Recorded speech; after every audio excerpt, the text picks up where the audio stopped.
ان کے پیچھے بڑے بھیا بھی سر پر اونی ٹوپی پہنے خراما خراما چلے آ رہے تھے۔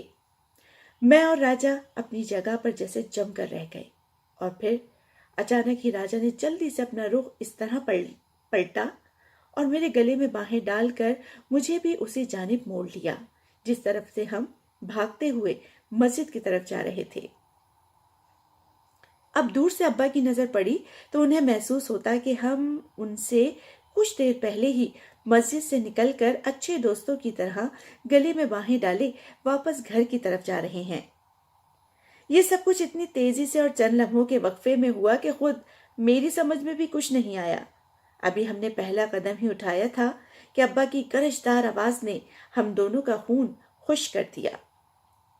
یہ تم دونوں کہاں بھاگے جا رہے ہو؟ کوئی ٹرین چھوٹ رہی ہے کیا؟ یہاں آؤ اور اپنے بھیا کے ساتھ چلو۔ میری اور راجا کی سانس میں سانس آ گئی۔ مطلب ابا کو پتہ ہی نہیں چلا کہ ہم مسجد میں موجود نہیں تھے۔ جانے خدا کو ہماری کون سی نیکی یاد آ گئی تھی۔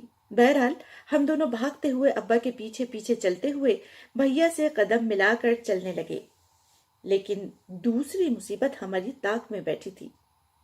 فاری بھیا نے غور سے مجھے اور راجا کو دیکھا اور مشکوک لہجے میں پوچھا، تم دونوں نے کب نماز پڑھی تھی؟ میں نے تم لوگوں کو مسجد میں کہیں نہیں دیکھا۔ میں نے گھبرا کر راجا کی طرف دیکھا۔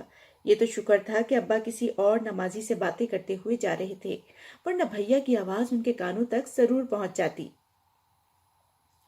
راجا نے فوراً بھیا سے پوچھا، آپ کہاں کھڑے تھے جماعت کے وقت؟ بھیا راجا کے جھانسے میں آ گئے اور بول پڑے، تیسری صف میں اندر۔ ہاں تو بھلا آپ ہمیں کیسے دیکھ پاتے؟ میں اور عادی تو باہر برآمدے میں کھڑے تھے۔ اس وقت تو راجا نے بھیا کو لاجواب کر دیا، لیکن کاش ہم دونوں اس لمحے یہ بھی جان پاتے کہ یہ مصیبت ابھی ٹلی نہیں ہے تو کتنا اچھا ہوتا۔ ابا کے گلی کا موڑ مڑنے سے پہلے ہی میں اور راجا بھاگ کر غفور چچا کے ہاں پہنچ چکے تھے۔ بھیا کے دل میں شک جڑ پکڑ چکا تھا، اور اگلے چند دن تک ہماری باقاعدہ نگرانی کرنے کے بعد وہ میرے اور راجا کے بے داغ منصوبے سے واقف ہو چکے تھے۔ انہوں نے امارہ کو بھی بتا دیا تھا کہ عشاء کی نماز کے وقت میں اور راجا کہاں پائے جاتے ہیں، لیکن ابھی تک ان دونوں کو کوئی مناسب موقع نہیں مل پایا تھا کہ وہ ابا کے سامنے نمبر بنانے کے لیے میری شکایت لگا سکے۔ لیکن بکرے کی ماں آخر کب تک خیر مناتی؟ ایک رات ابا کچھ پہلے ہی نماز کے لیے نکل پڑے۔ اتنے عرصے میں اب انہیں اس بات کا اطمینان ہو چکا تھا کہ میں راجا کے ساتھ خود مسجد پہنچ جاؤں گا۔ جاتے جاتے انہوں نے مجھے اور راجا کو، جو گلی میں میرے ساتھ کھڑا کسی عیسائی بچے کا انتظار کر رہا تھا کہ ادھر سے گزرے تو ہم اس کی خبر لے سکیں، کچھ کہا، لیکن ہم دونوں ابا کی بات پر دھیان نہیں دے سکے۔ صرف اتنا ہی سمجھ آیا، نماز کے لیے آ جانا۔ راجا نے گھڑی میں وقت دیکھا تو ابھی صرف 7:30 بجے تھے۔ میں اور راجا ابا کے جانے کے بعد سیدھے غفور چچا کے ہاں پہنچ گئے۔ نیرہ نور کی مدھر آواز، جلے تو جلاؤ گوری، پر ہم کافی دیر تک سر دھنتے رہے، لیکن ہم دونوں کو خبر نہ تھی کہ آج خود ہمارے پرسکون آشیانے کے پروں کے جلنے کا وقت آ چکا ہے۔ 8:15 بجنے سے 1-2 منٹ پہلے میں اور راجا بھاگتے ہوئے مسجد کے دروازے پر جا پہنچے، لیکن یہ کیا؟ مسجد تو بالکل ویران پڑی تھی، ایک نمازی بھی اندر موجود نہیں تھا۔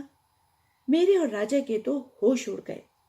اتنے میں مولوی صاحب اپنے حجرے سے کھنکارتے ہوئے باہر نکلے اور ہمیں یوں دروازے میں گمسم کھڑا دیکھ کر وہیں سے بولے، بچوں تم لوگ دیر سے آئے ہو، نماز تو کب کی ہو چکی۔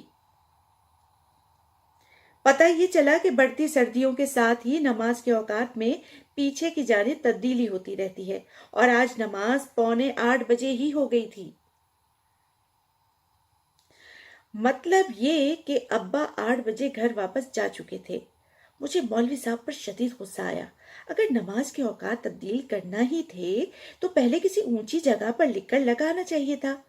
ضرور انہوں نے کل رات جماعت ہونے کے بعد نماز کے اوقات تبدیل ہونے کا اعلان کیا ہوگا۔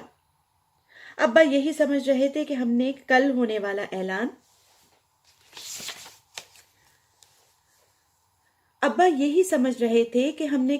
والا اعلان سن لیا ہوگا، اور شاید جاتے ہوئے گلی میں انہوں نے مجھ سے اور راجا سے یہی کہا تھا کہ جلدی مسجد پہنچ جائیں۔ پر اب کیا ہو سکتا تھا؟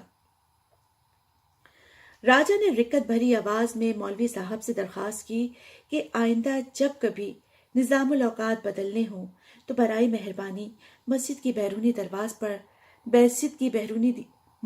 بیرونی دیوار پر بھی لکھ کر لگوا دیا کریں، تاکہ ہم جیسے گناہگار نمازیوں کو بھی وقت کی اس تبدیلی کا پتہ چل سکے۔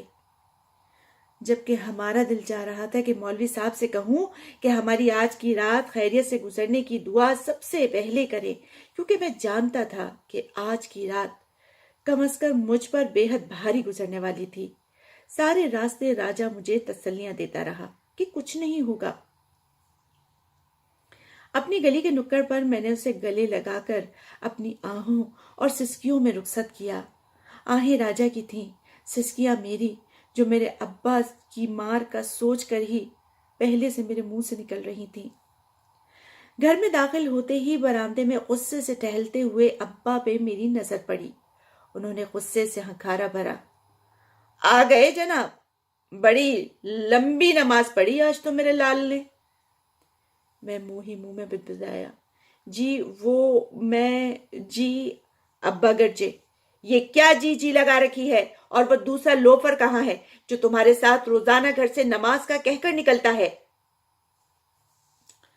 مطلب یہ کہ اگر ابا نے راجا کو دوسرا لوفر کہا تھا تو یقیناً انہوں نے پہلے لوفر کے درجے پر مجھے ہی فائز کر رکھا تھا۔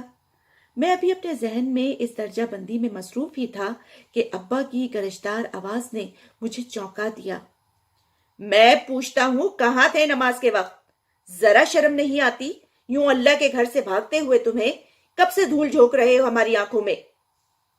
میں نے کچھ کہنے کے لیے منہ کھولا ہی تھا کہ امارہ اور بھیا برآمدے کے ستونوں سے نکل آئے، اور امارہ نے الف سے لے کر یہ تک تمام داستان امیر حمزہ ابا کے گوش گزار کر دی۔ بھیا کے چہرے پر فاتحانہ مسکراہٹ تھی، جیسے کہہ رہے ہوں، دیکھ لیا نا بچوں، یہ انجام ہوتا ہے میرے گلک سے پوچھے بنا پیسے نکالنے کا، اب بھگتو۔ امارہ بولتی گئی اور ابا کا پارا آسمان کی آخری حدوں کو چھونے کے درجے کو پہنچتا گیا۔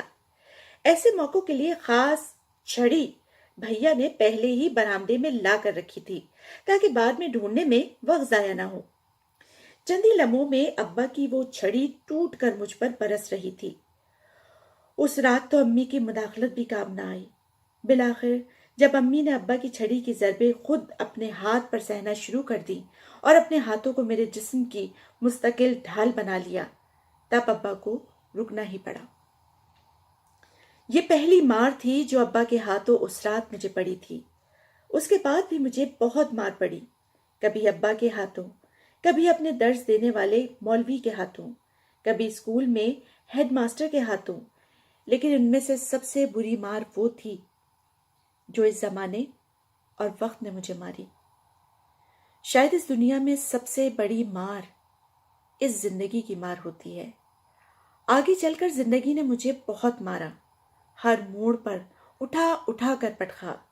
میرا جسم، میری روح جانے کتنی بار لہو لہان ہوئی، اس کی میں گنتی بھی بھولتا گیا۔ کاش زندگی، زمانے اور وقت کی مار بھی اس رات ابا کی مار جیسی ہوا کرتی، جسے بچانے کے لیے امی کے محافظ ہاتھ ہمیشہ میری ڈھال بن جایا کرتے تھے۔ لیکن وقت کے ان بے رحم تھپیڑوں سے بچنے کے لیے امی کے مہربان ہاتھ ہمیشہ اور ہر جگہ میری ڈھال نہیں بن پائے۔